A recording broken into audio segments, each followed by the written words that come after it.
오늘이 벌써 9월 둘째 주일입니다. 그리고 이제 한국에서는 이번 주가 이제 추석이 있어서 추석 명절로 지내고 있네요.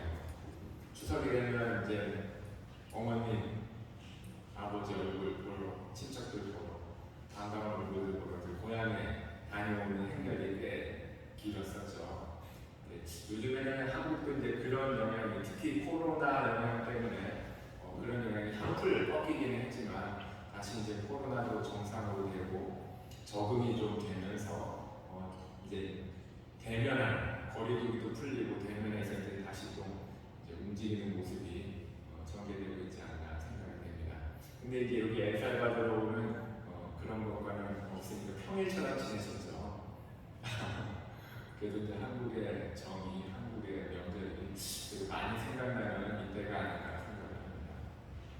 그래서 어제는 추석이고 해서 저희 집에 오셔서 한국 음식 좀 만들어 먹고 좀 나누면서 은혜를 나눴습니다. 어제 맛있게 드셨습니까? 네. 감사합니다.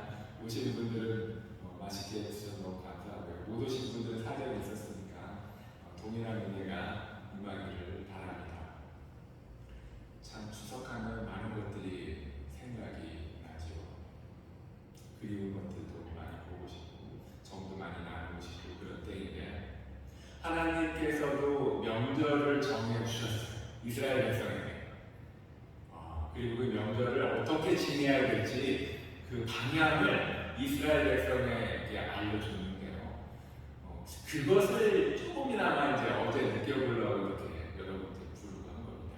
그래서 이제 어제 같은 행사를 이제 절기 때마다, 명절 때마다 계속 할 수는 없지만 그래도 그런 정신, 그런 하나님의 마음을 새기려고 했었다 하는 것들을 기억하고 그게 하나님의 마음이었나 하는 그 깨달음과 은혜가 있기를 바랍니다. 그것이 생각나고 기억이 되면 힘이 돼요. 그리고 그렇게 살아가는 자를 하나님이 지켜주시고 복을 주시겠다고 약속을 했거든요. 약속을 했습니다. 신명기는 이제 앞으로 읽으실 건데 모세가 출애굽기, 창세기, 출애굽기, 레위기, 민수기 이 상황을 거치면서 40년 동안 이 상황을 거치면서 하나님의 어떠한 분인지를 깨닫고 신명기 마지막 설교입니다. 죽기 직전에 이스라엘 백성에게 한 마지막 설교에 하나님은 이런 겁니다. 하나님의 마음은 이런 겁니다. 이걸 농축을 했어요.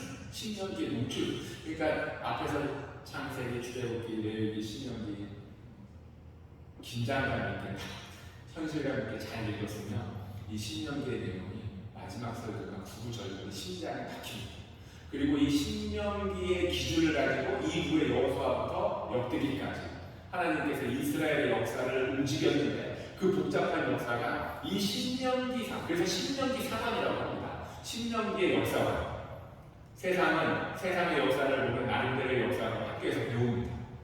토인들로부터 배우고 EH카로부터 배우고 나름대로 특사 선생님, 세계사 선생님으로부터 역사를 배우는데 기독교인은 이 신명기적 역사관이 매우 필요합니다. 이 관점으로 주님께서 역사를 지금도 운행하고 계시고 지금도 전쟁과 경제와 교육과 이 모든 것들을 이 신명기 사관에 입각해서 역사를 움직이고 있습니다. 이걸 잘 기억하면 지혜가 생기고 힘이 생기고 새 소망이 생깁니다. 근데 그 말씀하시는 중에 명절도 어떻게 지킬 것인가를 그 방향을 주님께서 이스라엘 백성에게 정해 주셨어요. 물론 그 출애굽기와 레위기에서도 모세가 하나님의 감동으로 명절에 강조를 했는데 출애굽기와 레위기에서는 시기를 강조했어요. 시기, 하루 1년에 3번 언제 해야 될지 그리고 어떻게 제사해야 될지 그 방법을 강조를 했지만 신명기에서는 그 절차에 담긴 하나님의 마음을 강력하게 성공. 이게 놀랐어요.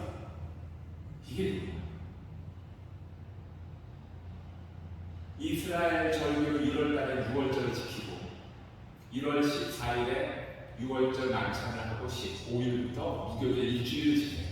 그리고 나서 7주 후 50일 후에 오순절 매출절을 지키도록 했죠. 첫 수확한 것을 가지고 하나님께 영광을 돌려요.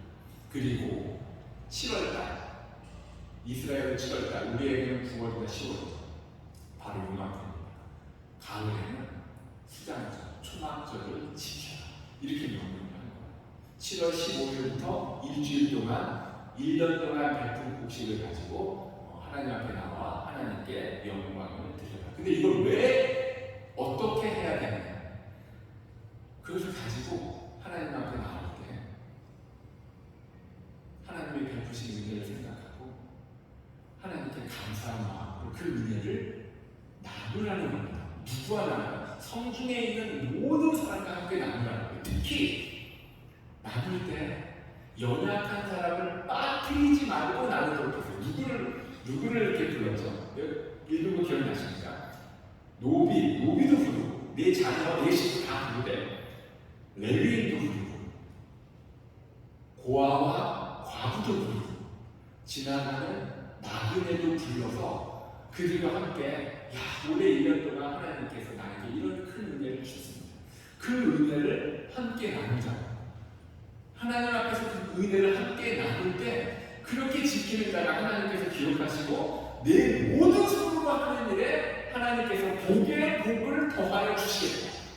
이걸 약속하신 거죠. 이 글을 곰곰이 읽으면 무슨 생각이 드십니까? 하나님께서 율법을 왜 주셨어요? 절기를 왜 만들어 주셨어요? 우리를 삶을 통제하려고 엄격하게 이끌려고 그런 게 아니라 하나님의 진정한 마음, 하나님 앞에서 하나님을 믿는 모든 사람은 행복하고 의의 좋게 서로 축복하고 그리고 하나님이 주신 것을 아낌없이 나누고 섬기면서 그러면서 살아가는 것이 하나님의 마음이다. 그래서 절기를 주시죠. 그래서 율법을 주시죠. 이 마음을 해야 되고 하나님을 섬기기를 원했던 거예요. 근데 유대인들, 이스라엘 백성은 이런 하나님의 사랑, 이런 하나님의 마음을 미처 헤아리지 못하고 그냥 시간만 지키고 그냥 형식만 지키고 그러다 보니까 위선자가 된 거죠. 위선자가 됐다고 해서 이스라엘 백성, 서기관, 바리새인들이 정말 이상한 사람이 된 게 아닙니다. 직접 이스라엘에 가서 서기관, 바리새인 이런 사람들 만나면요 되게 착해, 되게 헌신적. 세상에 이런 사람이 있을까 할 정도로 순한. 근데 그러한 서기관 바리새인들을 향해서 예수님이 와서 뭐라고 그랬죠? 정말 충격적인 말씀을 했잖아요. 독사의 새끼들. 이건 정말 엄청나게 생각해 봐야 될 하나님의 말씀입니다. 겉모양은 순하고 협조적이고 남을 잘 배려하고 절기 지켜야 될 약속들 이런 거 잘 지키는 그런 사람인데 하나님을 모르니까 예수님도 못 알아봤잖아요. 그러한 그들을 향하여 예수님이 하신 말씀을 생각하면 진짜 뒷골이 땡해집니다. 우리는 그런 사람들처럼 착하지는 못하고 약속도 잘 못 지키고 대충 살아가는 면이 너무나 많은데 그런 우리가 예수님을 믿는다고 하는데 정말 우리는 예수님을 정말 잘 정신을 차려서 주님의 생각과 기준과 원칙을 잘 이해하고 믿고 있는지 생각해 봐야 되는 문제입니다. 주님이 원하시는 건 뭐예요? 절기를 하나님 앞에서 하나님이 우리에게 부어주신 은혜에 감사하면서 그 은혜를 연약한 사람들 모두 불러서 함께 즐거워하고 함께 기뻐하라는 거죠. 그래서 그것을 조금 이제 느껴보려고 여러분들 불러서 함께 만든 음식 가지고 나눴습니다. 참 아내도 고생 많이 했고 우리 신산수 지사님도 참 많이 와서 협조해주고 그리고 늦게 오셔서 오시는 분들 각자 이제 조금씩 만든 음식 가지고 와서 나누는데 참 저는 개인적으로 너무 행복했습니다. 많이 부족하지만 주여 하나님 말씀을 담긴 그 사랑을 나누고 그 은혜를 전하려고 합니다. 주께서 우리 성도들 사랑하셔서 이렇게 모여서 음식 나누고 하나님의 은혜 나누게 하시니 너무나 감사합니다. 이 마음이 들었어요. 여러분들 어땠습니까? 즐겁고 행복했나요? 이 하나님의 마음이 다시 생각나는 큰은혜 있기를 바랍니다. 이 명절마다 이것을 계속 반복하기는 좀 어렵죠. 어제 준비하다 보니까 너무 쉽지 않더라고요. 안 해도 고생 많이 하고 심사숙고하는데도 일주일 동안 고생하신 분 토요일 날 불러다가 같이 좀 도와달라고 하니까 너무 미안하기도 하고 했어요. 이게 이제 쉽게 할 수 있는 문제는 아니지만, 그러나 이제 평일날에 여러분끼리 이제 회식을 하거나 가족끼리 식사를 하거나 할 때 하나님께서 우리에게 은혜 베푸신 은혜를 가지고 나만 누리고 끝내는 게 아니라 나에게 있는 가족, 아버지, 아들, 딸, 남편, 아내는 물론이고 주변의 이웃들, 그들에게도 긍휼한 마음을 가지고 이거 하나님의 올해 나에게 이런 은혜를 주셨어요. 그 은혜를 나누면서 하나님 앞에서 즐겁게 살아요. 하나님 앞에서 행복하게 살아요.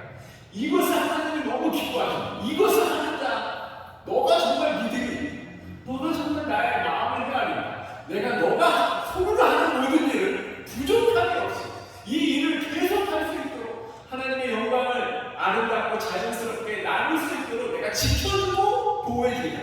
이게 하나님의 말씀입니다. 이게 하나님의 마음입니다. 이걸 11년기에 모세가 죽기 전에 강복하고 절기를 1년에 3번, 유월절, 매추절, 초막절, 이걸 꼭 하나님 앞에서 나와서 지켜야 될 이유는 바로 여기입니다. 하나님은 우리가 서로 사랑하고, 서로 위로하고, 서로 섬기고 행복하게 사는 걸 원하시고 계신다. 이걸 말씀하고 있는 것입니다. 어느 부모가 자기 자녀들이 서로 의좋게 도우면서 행복하게 사는 걸 원하지, 서로 싸우고 헐뜯고 미워하는 걸 원하는 부모가 어디 있겠습니까? 형제들이 싸우면 부모의 마음이 너무 아프죠. 왜 그래? 약한 아이를 더 도우라. 그게 부모님 마음 아니겠습니까? 이게 온 세상의 부모님 마음일 것이다. 물론 그렇지 않은 부모들이 가끔 있어요. 그거는 정말 예외적인 거예요. 참 잘못된. 정상적인 부모라면 정말 자신의 자녀들이 의의를 나누고 서로 도우며 연약한 모습을 보이면 힘센 형제들이, 넉넉한 형제들이 그 연약한 형제를 아낌없이 사랑하고 부모의 마음으로 사랑하고 도와주고 서로 의좋게 지내는, 그걸 보고 부모가 더 기뻐할 것이 틀림없어요. 하나님 마음도 그거.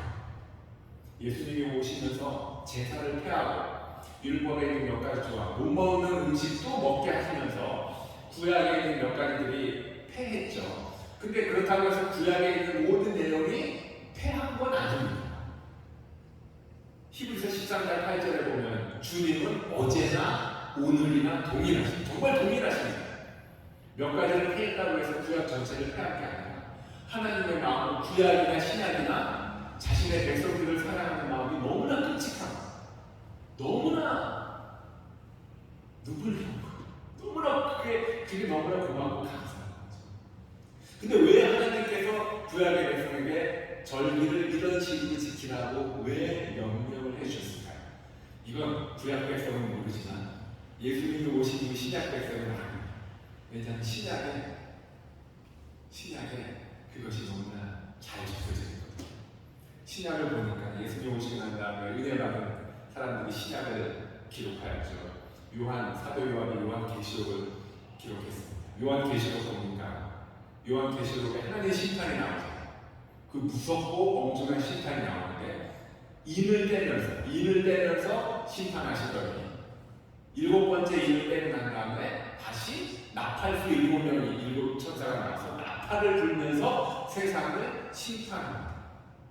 이게 두렵고 떨리는 거예요. 왜냐하면 가을철에 초막절을 지킬 때 절기가 2개가 되어 있습니다. 7월 15일부터 초막절을 일주일 지키는데 7월 1일 날이 나팔을 크게 부는 나팔절입니다.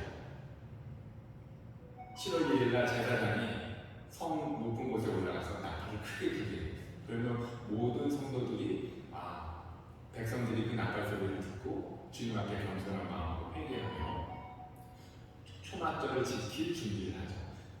그렇게 준비하는 그들에게 7월 10일 날 속죄일입니다. 속죄. 7월 10일이 속죄일이에요. 이 속죄일을 금식하면서 7월 1일부터 나팔 소리를 듣고 회개할 내용을 정리했던 그들이 7월 10일에는 금식하면서 자신이 1년 동안 지었던 죄를 다 주님 앞에 나와 회개하고 누구에게 해코지를 했거나 상처를 입었다는 찾아가서 화해를 구하는 날이 7월 10일 대속죄입니다. 이스라엘은 지금도 이런 식으로 초막절을 준비합니다. 나팔 소리를 듣고 7월 10일에는 금식하면서 1년 동안 섭섭하게 한 사람 찾아가서 상대방이 나를 더 섭섭하게 했을지라도 나도 섭섭하게 한 부분이 있었기 때문에 그것을 그 사람한테 찾아가서 회개합니다. 미안하다. 용서해서 이제 새 마음으로 초막절 지내고 다시 1년을 하나님 앞에서 은혜로 계십니다.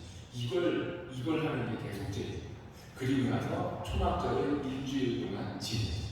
근데 계시록에 보면 심판할 때 나팔을 부르는 거예요.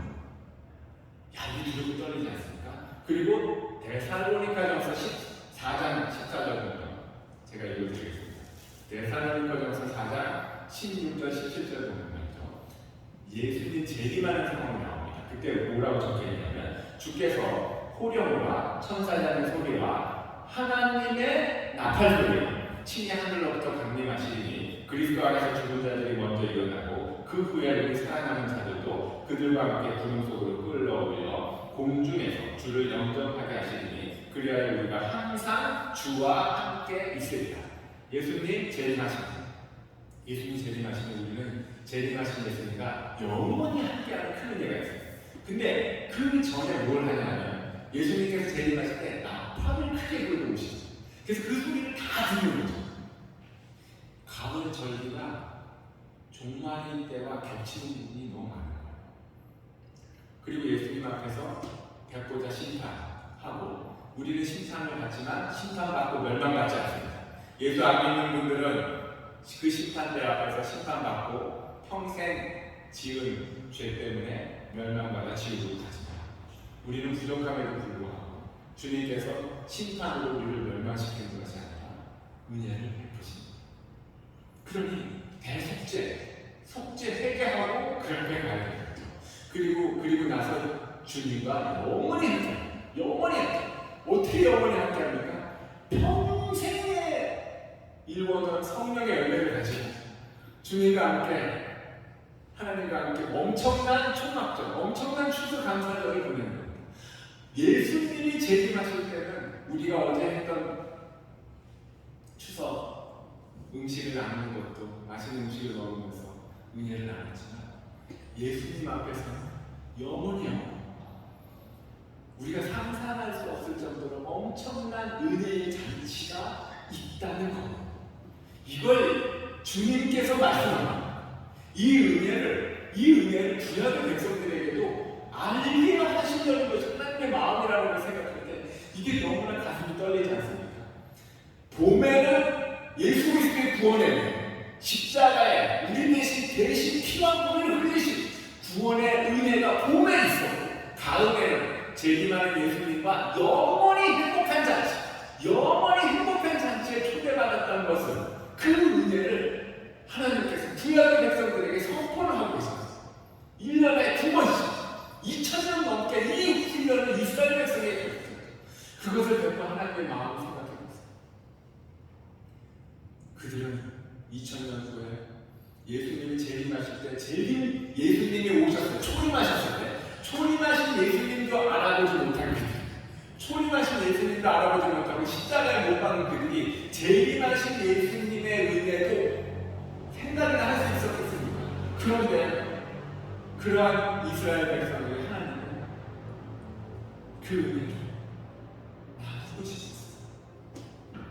그 은혜를 구약의 백성들에게도 나누고 싶었어요. 이 하나님의 마음을 생각하면 정말 눈물이 납니다. 신약을 살아가는 예수님이 오신 이후에 성경을 읽으면서 신약의 시대를 살아가는 우리는 말씀을 보면서 이 하나님의 마음이 어떠한지를 충분히 헤아리는 은혜를 줬어요. 근데 우리는 알면서도 이걸 잘 실천 못하는 걸 볼 때 이게 저도 너무 답답하지 않습니까? 구약의 백성은 몰라서 그냥 형식적으로만 지나갔지만 신약을 사는, 신약 시대를 사는 우리는 하나님의 마음이 어떤지 이제 알지 않겠습니까? 하나님은 우리 모두가 한 형제예요. 모두가 한 형제예요.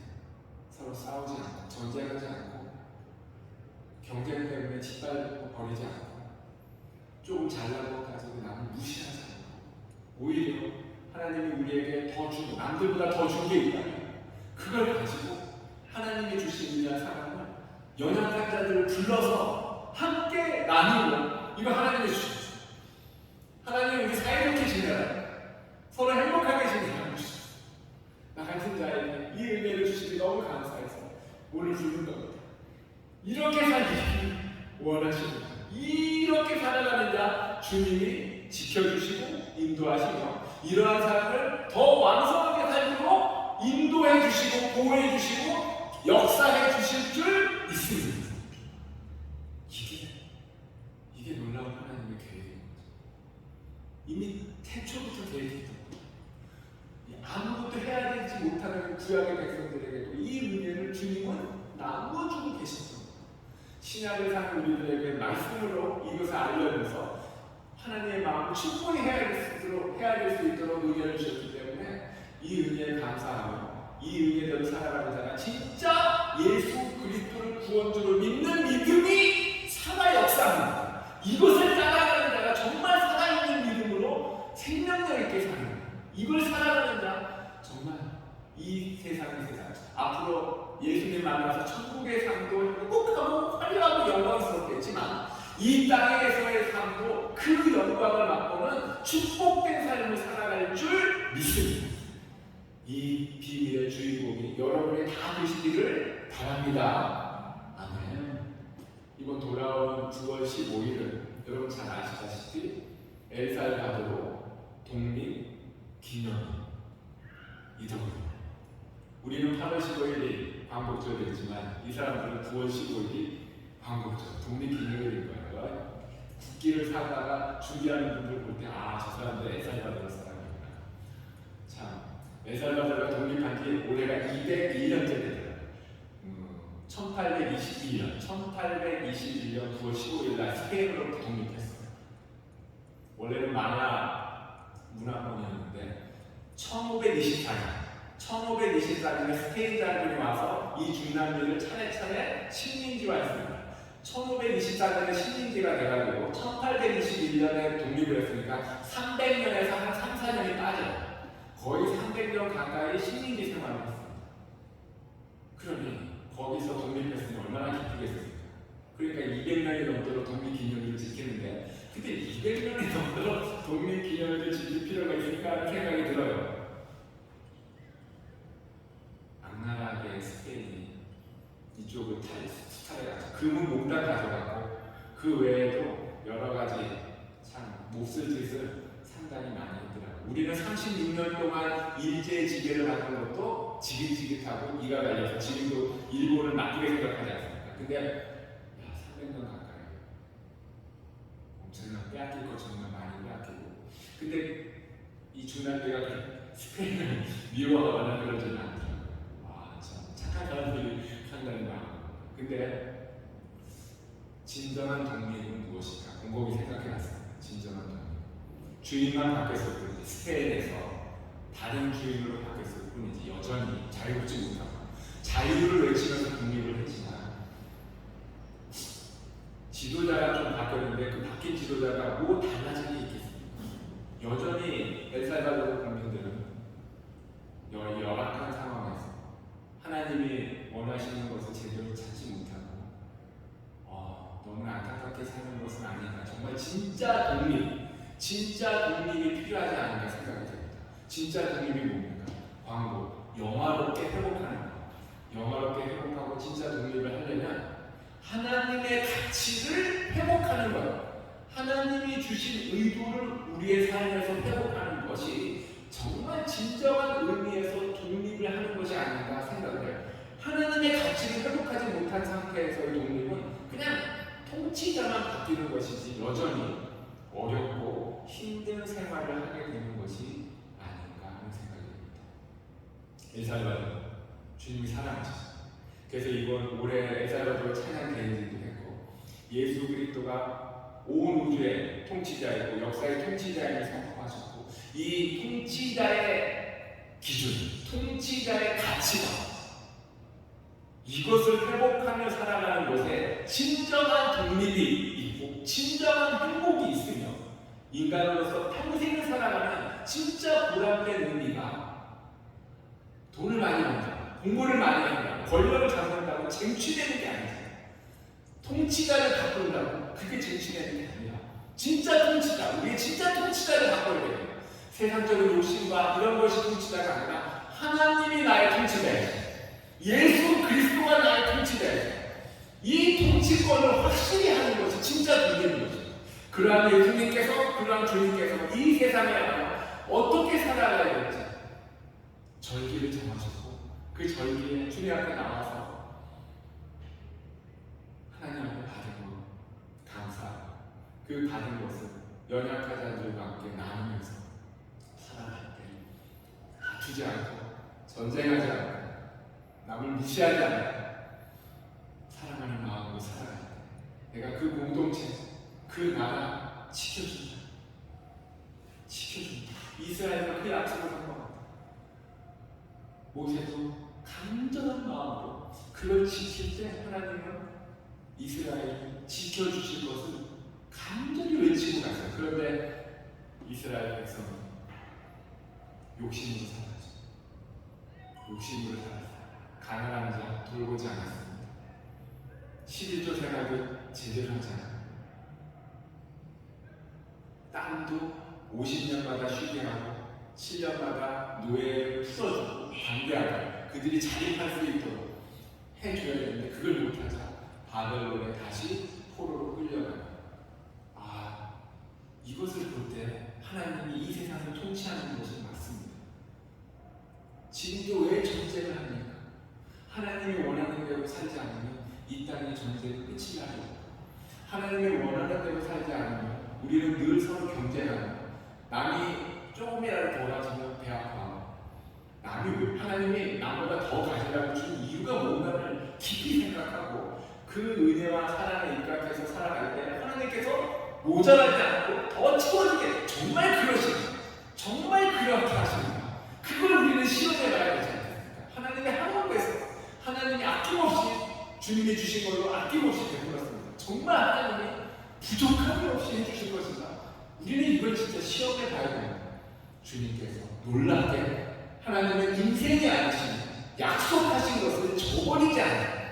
그러니 하나님이 주신 것 나만 먹는 것이 아니라 나만 누리는 것이 아니라 하나님을 믿고 주변에 있는 사람과 나누고 약한 자를 챙겨주며 하나님께 하나님 앞에서 화목하게 지내며 하나님의 말씀대로 살아갈 때 주님 정말 그 가정을 지키고 그 사업들을 풍요롭게 하고 그 교회를 일으키고 그 나라를 지켜주는 그 은혜